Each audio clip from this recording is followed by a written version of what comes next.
जब ये बिल लेकर मैं सदन के सामने उपस्थित हुआ तब मैंने कहा था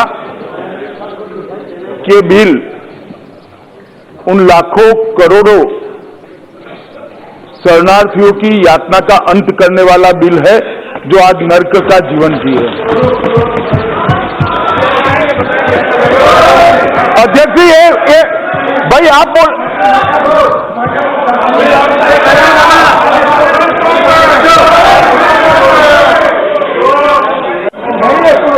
माननीय सदस्य अध्यक्ष जी आप अध्यक्ष जी एक बहुत महत्वपूर्ण विषय है। मैं एक बार मेरा निवेदन है, मैं आपसे संरक्षण चाहता हूं।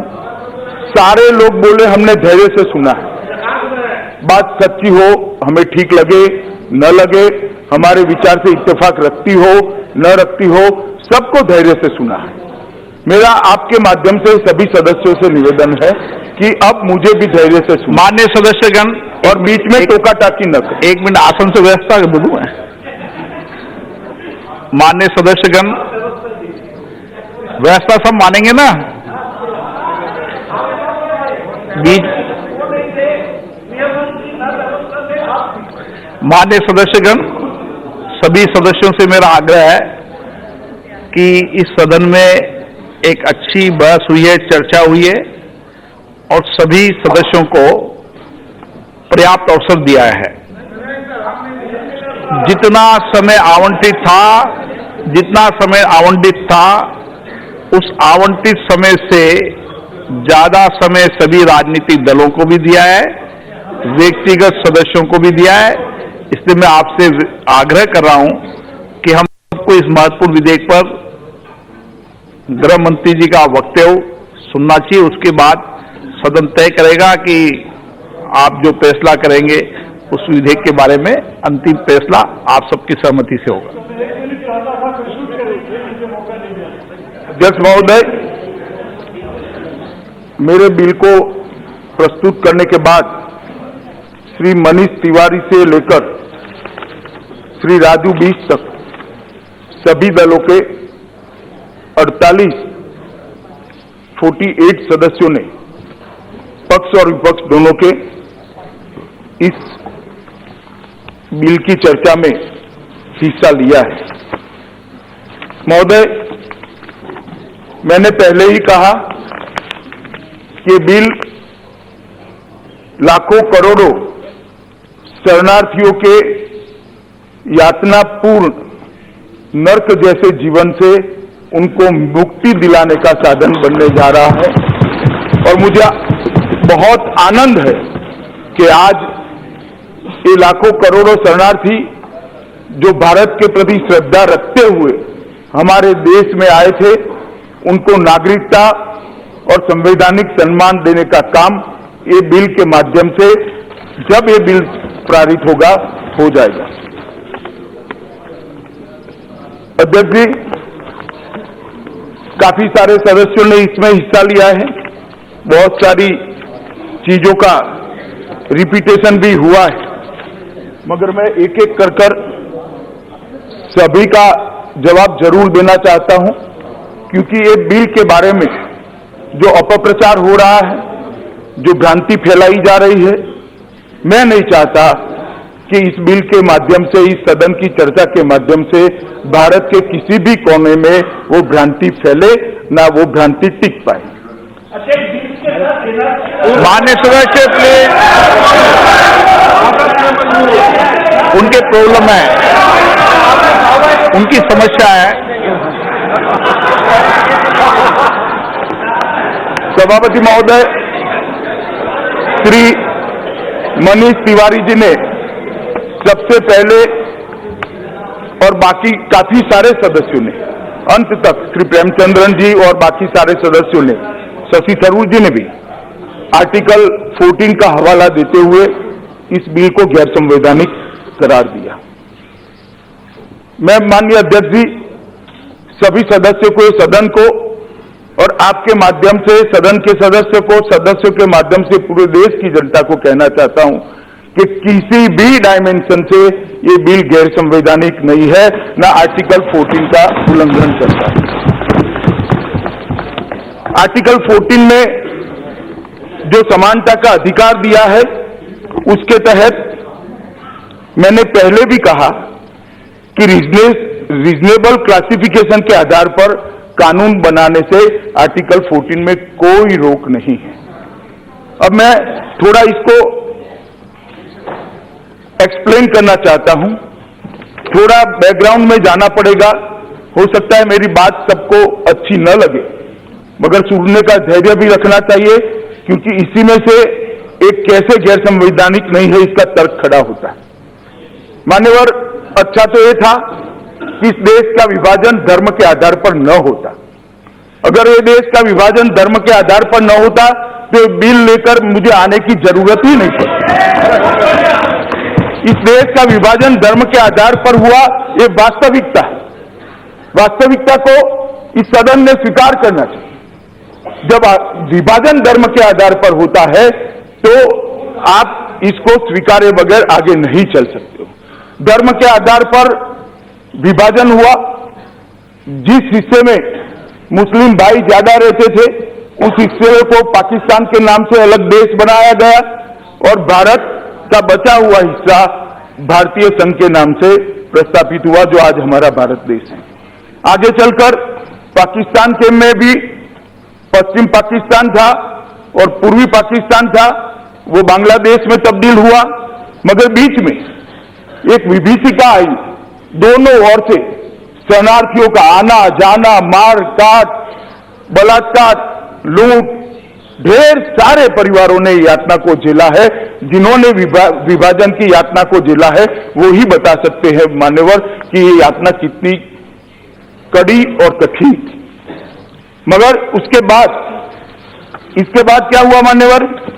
नेहरू लियाकत समझौता हुआ। 1950 में दिल्ली में एक नेहरू लियाकत समझौता हुआ और वो समझौते के तहत ये निश्चित किया गया कि दोनों देश अपने अपने अल्पसंख्यकों का ध्यान रखेंगे। भारत भी रखेगा, पाकिस्तान भी रखेगा और बाद में बांग्लादेश बना। मान्यवर, मैं ये सब इसलिए बताता हूं कि ये जो बिल लेकर सरकार आई है इसकी एक पृष्ठभूमि और ये दोनों देशों के सरकारों ने एक दूसरे को विश्वास दिलाया था कि पाकिस्तान के अंदर जो हिंदू, सिख, बौद्ध, जैन, क्रिश्चियन, पारसी हैं, उनके ही पाकिस्तान ध्यान रखेगा। यहां पर भी जो माइनॉरिटी है, मुसलमान है, क्रिश्चियन है, पारसी है, बौद्ध है, जैन है, उसका हिंदुस्तान ध्यान रखेगा, भारत ध्यान रखेगा। मगर ऐसा हुआ नहीं मान्यवर, ऐसा हुआ नहीं। मैं उस पर बाद में आऊंगा। मगर 1950 का नेहरू लियाकत समझौता मान्यवर धरा का धरा रह गया। अब मैं जरा जिन 3 देशों से लघुमती को हम नागरिक बनाने का वादा इस बिल के माध्यम से कर रहे हैं, माइनॉरिटी को नागरिक बनाने का वादा कर रहे हैं, वो 3 देशों के संवैधानिक स्टेटस पर जाना चाहता हूं, उनके राज्य की स्थिति पर जाना चाहता हूं। मान्यवर, Afghanistan, Islamic Republic of Afghanistan के अनुच्छेद 2 में निम्नलिखित प्रावधान किया है। पवित्र धर्म इस्लाम इस्लामिक रिपब्लिक ऑफ अफगानिस्तान का धर्म है। मतलब वहां पर इस्लाम को राज्य के धर्म के रूप में मान्यता दी है। Pakistan, Islamic Republic of Pakistan के संविधान के अनुच्छेद 2 में लिखा गया है पाकिस्तान राज्य का धर्म इस्लाम होगा। बांग्लादेश जब बना तब तो उसका संविधान सेक्युलर था। 77, 78 और 1988 में इसमें बदलाव किया गया और इसमें लिखा गया रिपब्लिक का राज्य धर्म इस्लाम है। ये तीनों देशों के अंदर राज्य धर्म इस्लाम है, इसको मान्यता हमने नहीं दी है मान्यवर। वहां के मैं आता हूं, सब बोलूंगा भाई, एक एक चीज का जवाब दूंगा। बाद में आपको चाहिए तो कल सुबह तक बैठूंगा, मुझे टोकिए मत। मान्यवर, तीनों राज्यों के देशों के जो धर्म संविधान के अंदर लिखे गए हैं वो बताना इसलिए जरूरी है कि वहां पर माइनॉरिटी को न्याय मिलने की संभावना इसी से क्षीण हो जाती है, लगभग समाप्त हो जाती है। मान्यवर, उसके बाद में मैं क्या हुआ डिटेल में बहुत सारे सदस्यों ने बताया है, कितनी प्रताड़ना हुई, कैसी घटनाएं हुई, वो बाद में बताऊंगा। मगर ये दोनों तथ्य बताने के बाद मैं इस स्थिति से आगे सदन को ले जाना चाहता हूं कि जो उसके बाद में 40-50 साल में हुआ वो क्या हुआ। मान्यवर, 1947 में पाकिस्तान के अंदर अल्पसंख्यकों की आबादी 23%। जरा ध्यान से सुनो दादा, ध्यान से सुनो। पाकिस्तान में अल्पसंख्यकों की आबादी 1947 में 23% थी और 2011 में 23% से कम होकर 3.7% हो गई। मान्यवर, बांग्लादेश में 47 में बांग्लादेश के अंदर अल्पसंख्यकों की आबादी 22% थी और 2011 में वो कम होकर 7.8% हो गई। मान्यवर, कहां गए लोग, कहां गए? या तो उनका धर्म परिवर्तन हो गया, या तो भारत में आए, या तो मार दिए गए, या तो प्रताड़ित कर भगा दिए गए। मैं पूछना चाहता हूं, जो लोग विरोध करते हैं ये माइनॉरिटी का, ये अल्पसंख्यक जो हिंदू, सिख, बौद्ध, ईसाई, जैन, पारसी है, क्रिश्चियन है, इनका दोष क्या है? क्या दोष है उनका? उनको इस प्रकार से छीन कर दिया गया। हम चाहते हैं मान्यवर कि उनका अस्तित्व बना रहे और सम्मान के साथ दुनिया के फर्ज। मान्यवर, इनको बिठा दीजिए, इनको बिठा दीजिए जरा।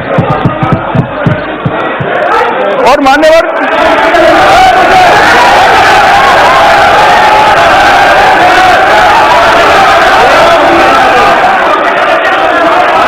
बैठ जाओ भाई, मैं आता हूं, इस पर भी आता हूं, मैं इस पर भी आता हूं।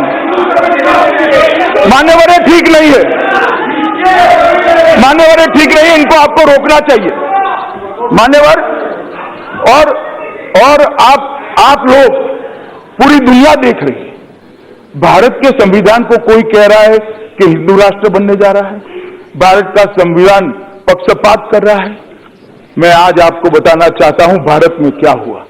मान्यवर, भारत के अंदर 1951 में, भारत के अंदर 1991 में 84% हिंदू था और 2011 में वो 84% से घटकर 79% हुआ।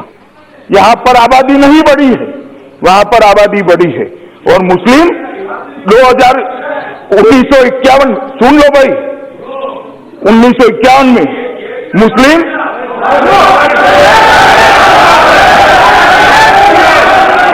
मान्यवर 1951 में यहां पर मुसलमान 9.8% था, आज 14.23% है। हमने किसी के साथ धर्म के आधार पर भेदभाव नहीं करा है। और मैं इस सदन को विश्वास दिलाना चाहता हूं, आगे पर भी धर्म के आधार पर भेदभाव नहीं होगा, इसका मैं सदन को विश्वास दिलाना। परंतु धर्म के आधार पर अगर पड़ोस के देश के अंदर धर्म के आधार पर वहीं की अल्पसंख्यकों के साथ अत्याचार हो रहा है, प्रताड़ना हो रही है, तो भारत मुख्य दर्शक बनकर रह नहीं सकता। उनको बचाना पड़ेगा, उनको सम्मान देना पड़ेगा, उनको सिखाना।